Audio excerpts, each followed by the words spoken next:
এই মতিন সাহেব একসময় আন্দোলন করেছিল ওয়াকাবের পক্ষে ব্রিগেডে মিটিং করার জন্য। তিনি একসময় বলেছিল এই রাজনীতি করা নাকি হারাম। তা মতিন সাহেব, আপনি যে টিএমসি দলের আমাদের হারোয়া বিধানসভার প্রার্থী হয়েছে, তা আপনি রাজনীতি দাঁড়ালে হারাম নয় হালাল। তারপরে আমাদের ভাইজান কি বলছে শোনো এই বিষয়টা নিয়ে। যে মোল্লা মৌলী সাহেব পীর পীরজাদা বক্তা আলেম ওলামা যারাই সাথ দেবে, যারা প্রকাশ্য দেবে প্রকাশ্য বেঈমান কাফের, যারা গোপনে দেবে গোপনে বেঈমান কাফের। কোন মায়ের যদি বেটা থেকে মুফতি মৌলানা চ্যালেঞ্জ দিচ্ছে আমার সঙ্গে মোকাবেলায় আসো।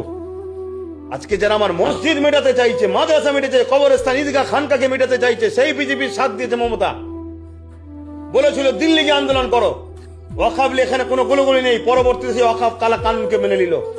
এরকম দ্বিচারিতা ইসলাম বিরোধী মমতা, ইসলাম বিরোধী টিএমসি সাথ যে মোল্লা মৌলী সাহেব দেবে, জানতে হবে সে অর্থের কাছে লোভের কাছে বিক্রি হয়ে গেছে, যাকে কোনোদিন ভালো হক উলামা বলা যেতে পারে না। যুগে যুগে ছিল ইমাম হোসাইন পাকের বিরুদ্ধে 13,000 হাফেজ আলামা মুফতি নেমেছিল। আজকেও ওয়াকাবের বিরুদ্ধে আলেম উলামা নামলে তা আমার কি করার আছে?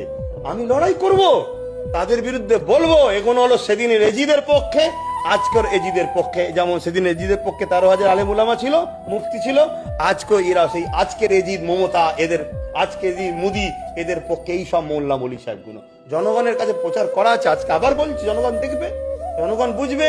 জনগণ যদি মনে করে মমতা আমাদেরকে বাঁচাবে, তাহলে 60 লক্ষ ভোটারের নাম এখনো নিশ্চিন্ত নয়।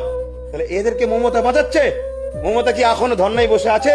মমতা তো ক্ষমতাই ছিল আজকের দিন পর্যন্ত, গত দিন ছিল তখনও ক্ষমতায় ছিল। তাতে পারতো না যে কোনো ভোট হবে না আমার রাজ্যে যতক্ষণ এই 60 লক্ষ নাগরিককে তুমি খেলা করছে, খেলা না বন্ধ করবে।